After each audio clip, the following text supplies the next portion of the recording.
Esta es una coproducción entre el Instituto Nacional para la Educación de los Adultos, INEA, y el Instituto Nacional de los Pueblos Indígenas, INPI. Hola, ¿qué tal? Bienvenidos a Comunidad INEA Radio en este programa número 50. Les agradecemos su compañía y los invitamos a permanecer con nosotros durante los siguientes 30 minutos, en donde tendremos información decembrina, leyendas, músicas, recetas y más. Nosotros somos Alejandra Cruz López y Matías Velázquez en los micrófonos, acompañados por el equipo que participa en la realización de este programa. Escuchemos juntos lo que tendremos en esta emisión. Esto es Comunidad INEA Radio. Comenzamos. Hoy, en Comunidad INEA Radio, reflexionaremos sobre los derechos humanos. Escucharemos la frase de la semana. Conoceremos la leyenda de la flor de Nochebuena. Escucharemos el villancico Ven a mi casa esta Navidad, en lengua náhuatl.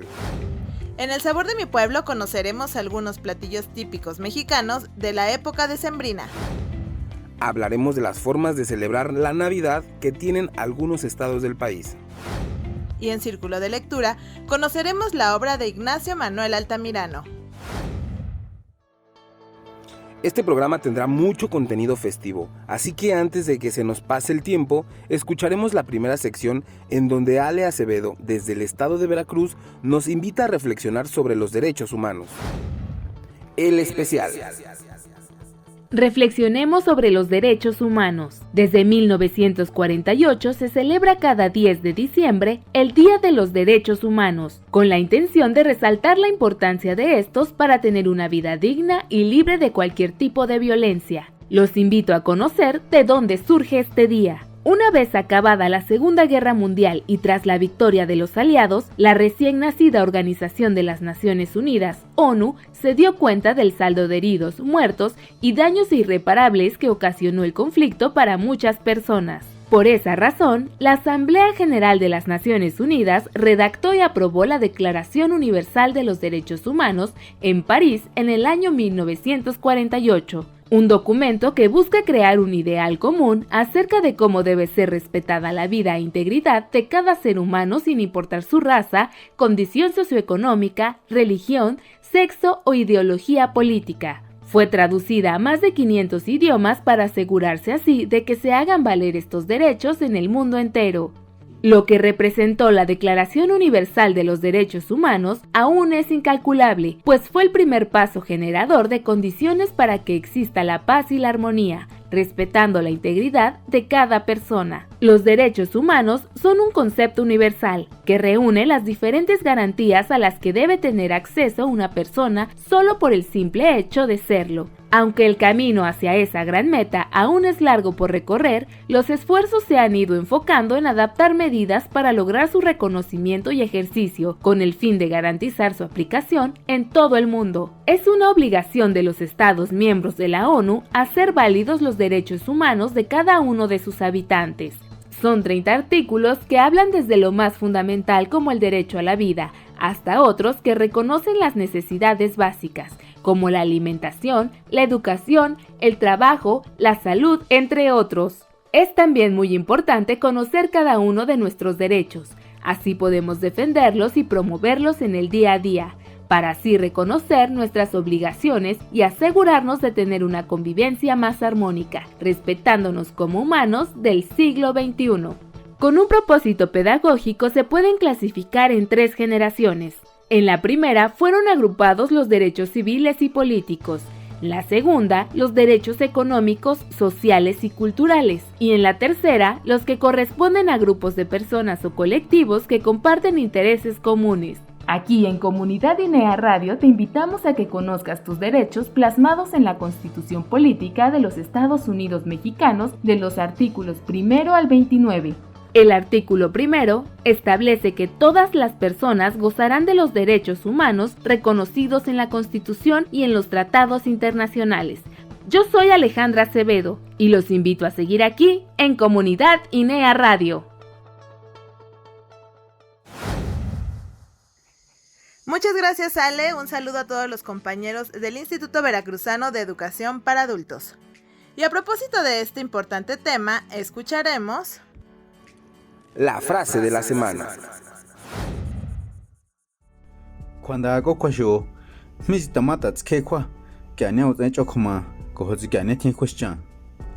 Cojonga y ni si ani va, si se casó, si en asho que Shko que han enseñado sabes quién está, que han enseñado, cojo que han ni más ya. Aung San Suu Kyi Shuzo. La paz no solo consiste en poner fin a la violencia o a la guerra, sino a todos los demás factores que amenazan la paz, como la discriminación, la desigualdad y la pobreza. Aung San Suu Kyi. Definitivamente es tarea de todos asegurarnos de que cada persona que habita en este mundo disfrute plenamente sus derechos. Y pasando a otro tema, ya estamos a mediados del mes de diciembre. Las calles y casas ya están decoradas para recibir las fiestas y seguramente muchos de ustedes ya tienen las flores típicas de esta época engalanando sus hogares. Por eso hoy, Leonardo da Silva nos comparte la leyenda de la flor de Nochebuena. Leyendas para soñar. ¿Alguna vez se han preguntado de dónde o cómo surgió la tradicional flor de Nochebuena que adorna las casas mexicanas en las fiestas decembrinas? Bueno, pues cuenta la leyenda que hace muchos años en un pequeño poblado de México, alejado de todo, las gentes se reunían en su iglesia para juntar regalos de todo tipo y ofrendarlos al niño Dios. A Pablo, un niño del poblado, le encantaba aquella época. Año con año veía como muchas personas arribaban al pueblo desde muy lejos, con regalos increíbles, cestas de fruta, ropa, algunos juguetes, joyas y demás asombrosos presentes. Pero con el paso inevitable de los años, Pablo se ponía cada vez más triste. Pese al ambiente festivo y la alegría de las incontables personas que de las lejanías y cercanías iban a depositar regalos, Pablo se entristecía al no poder dar su propio regalo, pues él no tenía que obsequiar. Un día Pablo no soportó más y salió corriendo lejos del centro de la iglesia. Se escabulló entre las calles del pueblo hasta que finalmente se encontró solo. Por más que estuvo piense y piense, no se le ocurrió cómo podía conseguir algún regalo que pudiera dar al niño Dios. Arrinconado por sus pensamientos, lo único que pudo hacer fue llorar. Sus jóvenes ojos se humedecieron y comenzaron a liberar pequeñas gotas que resbalaron vacilantes por su pequeño rostro, hasta desprenderse del mentón, para finalmente caer en la tierra que yacía bajo él. Fueron 3, 4 o tal vez 5 gotas. Cuando Pablo quitó las manos de sus ojos y miró al suelo, notó que un pequeño brote se abría paso a paso entre los granos de la tierra. Pensó que sus ojos, que apenas iban reincorporándose, le estaban jugando una broma. Pero cuando extendió su mano para comprobar que podía tocar aquello que podía ver, las puntas de sus dedos se encontraron con los pétalos recién abiertos de aquel milagroso brote. Pablo interpretó el crecimiento de la flor como un regalo de Dios para que él por fin pudiera regalar algo al niño Jesús.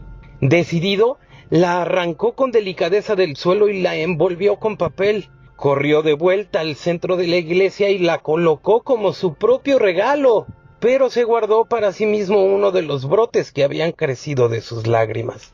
Las personas notaron enseguida la belleza sobrenatural de la flor. Los impresionó tanto que de inmediato se creó la costumbre de portar flores como esa todos los años.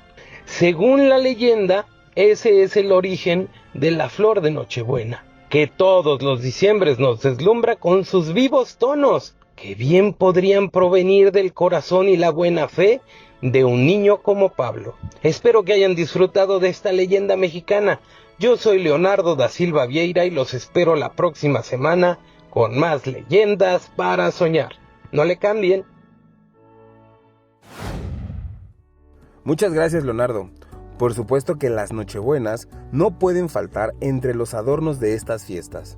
Y otro elemento que no puede faltar es la música, así que para ponernos en ambiente decembrino, vamos a escuchar el villancico Ven a mi casa esta Navidad en lengua náhuatl.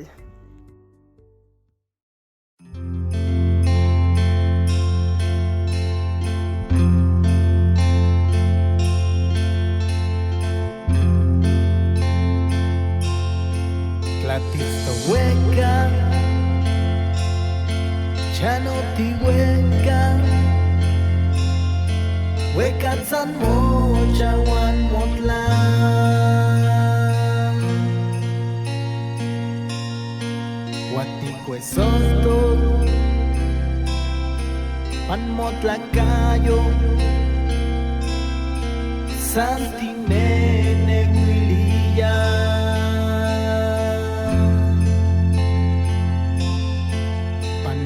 Yoa, sin plashtihueli, ashtihueli, tikel kawan.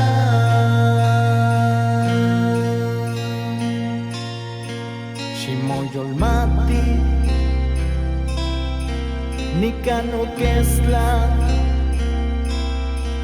huelistimos y ya quesa.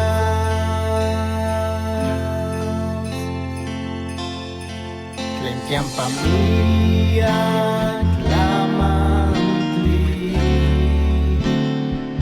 Chihualano, Chanina vida. Tlempiampa mía, clamantli, Chihualano, Chanina vida.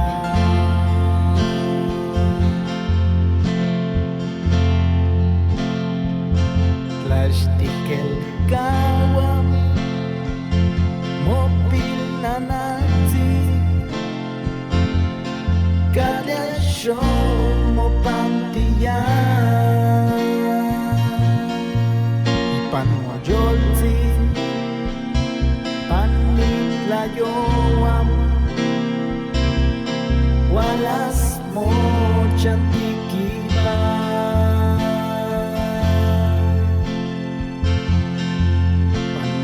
Yoam sin tlastihueli,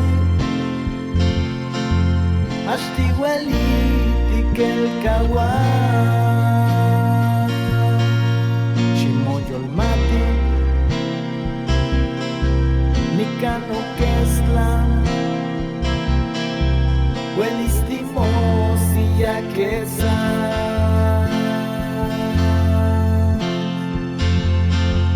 Tlempiampa mía, clamantli, Chihualano, Chanina vida. Tlempiampa mía, clamantli, Chihualano, Chanina vida.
Estamos de regreso en Comunidad INEA Radio. Antes de ir a la siguiente sección, vamos a compartirles nuestras redes sociales para que podamos estar en contacto directo.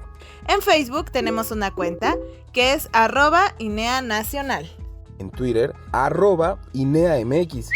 Y por último, en Instagram estamos como INEA-MX. Y ahora sí, vamos con Pati Tirado, que hoy nos preparó una sección muy especial sobre los platillos típicos mexicanos para celebrar la Navidad. Y por supuesto, nos dará una rica receta.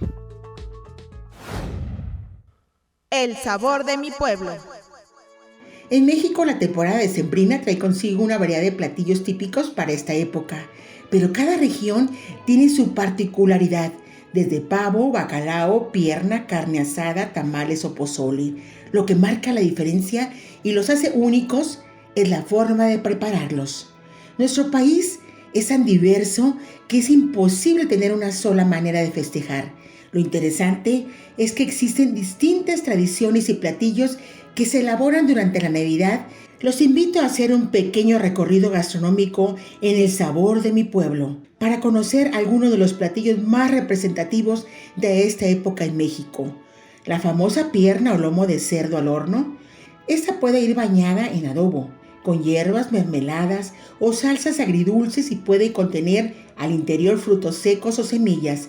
Es uno de los platillos que más se consumen en todo el país. El michiote navideño es típico del estado de Puebla y tiene sus orígenes en la época prehispánica. Ese se puede preparar con diferentes carnes como res, pollo, pescado, carnero, cerdo e incluso camarones. No podía faltar en esta lista el pavo o ajolote, que se prepara de manera diferente en cada región y que adorna las mesas de nuestro país. Los romeritos, uno de los guisados más socorridos en esta época, no solo por su delicioso sabor, sino porque son rendidores y con cada recalentado toman más sabor. Así que hoy decidí enseñarles a hacer los ricos romeritos tradicionales que, por cierto, forman parte de la dieta de los aztecas. Y desde ese entonces se consideraban un platillo muy nutritivo, por lo que no existe un estado en específico de dónde son originarios. Necesitaremos 2 tazas de pasta de mole, 4 tazas de caldo de pollo, 1 kilo de romeritos limpios, 1 taza de polvo de camarón seco, 4 huevos, 2 tazas de aceite, 6 nopales en tiritas, 1 kilo de papas miniatura o cambray cocidas y peladas y sal al gusto. Para empezar, hierve agua con sal y cocina los romeritos por unos minutos. En otra olla haz lo mismo con los nopales y escurre. En un refractario, bate las claras a punto de turrón, es decir, cuando ya haya picos, y añade la yema sin dejar de batir. Ahora agrega el polvo de camarón y mezcla cuidando de no bajar el volumen del huevo. Calienta el aceite en un sartén y cuando esté listo, con una cucharada ve vaciando la mezcla del polvo de camarón para ir haciendo las tortitas. Una vez que termine la mezcla, reserva. En una olla prepara el mole con el caldo de pollo. Cuando esté listo, agrega los romeritos, los nopales, las papas ya cocidas y mezcla. Cuando ya estés a punto de servir los romeritos, agrega las tortitas de camarón y ahora sí, tu platillo estará listo para servir y disfrutar este 24 de diciembre. Yo soy Patricia Tirado y los espero la próxima semana con más recetas aquí, en su programa Comunidad INEA Radio. Muchas gracias, Pati, y sin duda México siempre se ha caracterizado por tener una gran variedad de platillos que adornan las mesas en las celebraciones importantes. Y siguiendo con este tema, vamos a ir hasta el estado de Tamaulipas con Gris Gómez para conocer 3 formas distintas de festejar la Navidad. Solo en México. Una Navidad a la mexicana va más allá de los típicos adornos con luces, nochebuenas o la cena. La Navidad se festeja en todo el país con lo mejor de nuestra esencia. Te contamos 3 formas muy originales de celebrar la Navidad en nuestro país. Oaxaca, noche de paz, noche de rábanos. La Noche de Rábanos se realiza el 23 de diciembre, un día antes de Nochebuena, y consiste en crear y exhibir diseños especiales realizados a base de rábano y otras plantas. Esta celebración tiene sus raíces en la época de la conquista española. En aquella época se organizaba el mercado de la vigilia de la Navidad el 23 de diciembre, donde los comerciantes llevaban a vender sus verduras, con las cuales creaban figuras curiosas para captar la atención de la clientela. Los artesanos que participan en ella empiezan a prepararse por lo menos con 2 meses de anticipación. En la actualidad es un concurso donde se premian los diseños más hermosos y creativos que se inspiran en motivos navideños, como el nacimiento, la llegada de los 3 Reyes Magos y las tradiciones oaxaqueñas. Tepotzotlán y sus pastorelas. Celebrar la temporada navideña gozando de las representaciones del nacimiento de Cristo en Tepotzotlán, Estado de México, se ha convertido en toda una tradición nacional e incluso internacional. En estas pastorelas se conjugan los elementos de la Navidad con las tradiciones indígenas de nuestro pueblo. Año con año, desde 1964, se llevan a cabo representaciones teatrales donde se despliega la alegría de la banda, el mariachi y el canto popular mexicano. Los fuegos artificiales iluminan el patio de los conventos y el sentido del humor mexicano, combinado con la poesía, se apodera de la atención de los asistentes. Las frías noches de invierno se tornan cálidas con el sabor del ponche, los tamales, el atole y los buñuelos, que se ofrecen al tiempo que se disfruta de esta representación. Entre ramas y despedidas por Yucatán y Veracruz. Ciertos estados de la República comparten tradiciones como las ramas, una celebración protagonizada por los pequeños. Es una versión infantil de las posadas. Los niños preparan una cajita decorada en la que colocan una imagen de la Virgen María o del Niño Dios, que iluminan con una pequeña vela y una rama de areca o limonaria adornada con globos, juguetitos y motivos navideños. Con los altares ambulantes en mano, pasean por las calles coreando cánticos navideños en busca de dulces o dinero. En Veracruz, la celebración de las ramas es casi idéntica, pero a ella se le complementa con otra tradición. Los niños se disfrazan de ancianos con barba blanca y bastón, buscando representar el año que termina. Estas celebraciones son un ejemplo de la diversidad cultural que posee nuestra tierra. Si quieres probar algo diferente, celebra la Navidad a la mexicana con cualquiera de estas opciones. Yo soy Griselda Gómez. Espero que estos datos te sirvan para conocer un poco más de nuestro hermoso país y de las tradiciones que suceden solo en México. Hasta pronto.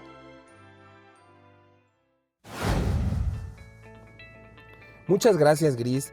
No cabe duda que nuestro país es rico en tradiciones, tanto que necesitaríamos muchas horas de investigación y aún así no acabaríamos de conocerlo. Estamos por terminar esta emisión, pero antes vamos a escuchar a Yareli Gamiño, quien nos invita a entrar al Círculo de Lectura de Comunidad INEA Radio. Círculo de Lectura. La Navidad en las montañas es la tercera novela de Ignacio Manuel Altamirano, quien a lo largo de su vida realizó cuentos, relatos, críticas, ensayos y crónicas, entre muchas más. Esta obra narra el encuentro entre un capitán que luego de combatir en la Guerra de Reforma de 1858 a 1860, se encuentra perdido en medio de las montañas solitarias y salvajes. Llegará la Navidad y recuerda todas sus memorias, a su familia, su pueblo y las Navidades que festejó. La trama puede parecer simple, sin embargo, los personajes brindan a la historia calidez, esperanza, misericordia y amor. Como un cura que decide darle asilo en su parroquia, una persona tierna, sencilla, amable, cariñosa y bondadosa, que cree y predica lo de ayudar al prójimo. Los invito a escuchar un fragmento de esta obra. En cuanto a mí, Señor, vivo feliz, cuanto puede serlo un hombre, en medio de gentes que me aman como a un hermano. Me creo muy recompensado de mis pobres trabajos con su cariño, y tengo la conciencia de no serles gravoso, porque vivo de mi trabajo. no como cura, sino como cultivador y artesano. Tengo poquísimas necesidades y Dios provee a ellas con lo que me producen mis afanes. Sin embargo, sería ingrato si no reconociese el favor que me hacen mis feligreses en auxiliar mi pobreza con donativos de semillas y de otros efectos que, sin embargo, procuro que ni sean frecuentes ni costosos, para no causarles con ellos un gravamen que justamente he querido evitar suprimiendo las obvenciones parroquiales usadas generalmente. De manera, señor cura, le pregunté, ¿que usted no recibe dinero por bautizos, casamientos, misas y entierros? No, señor, no recibo nada. ¿Cómo va usted a saberlo de boca de los mismos habitantes? Yo tengo mis ideas que ciertamente no son las generales, pero que practico religiosamente. Si conozco que un sacerdote que se consagra a la cura de almas debe vivir de algo, considero también que puede vivir sin exigir nada, y contentándose con esperar que la generosidad de los fieles venga en auxilio de sus necesidades. Así creo que lo quiso Jesucristo, y así vivo Él. Porque pues sus apóstoles no habían de contentarse con imitar a su maestro, dándose por muy felices de poder decir que son tan ricos como Él. El capitán estaba maravillado con el señor cura, pues no imaginó que existiera una persona tan buena y noble como lo era aquel cura. Cuando llegaron al pueblo, el capitán pudo apreciar todo lo que le querían los montañeses al señor cura, así como los cambios que había logrado en el pueblo y sus pobladores. Descubre lo que sucede en la noche del 24 de diciembre, sucesos inesperados que cambiaron el rumbo de la historia. Yo soy Yareli Gamiño. Gracias por acompañarme en este círculo de lectura. Los espero pronto con más del maravilloso mundo de los libros.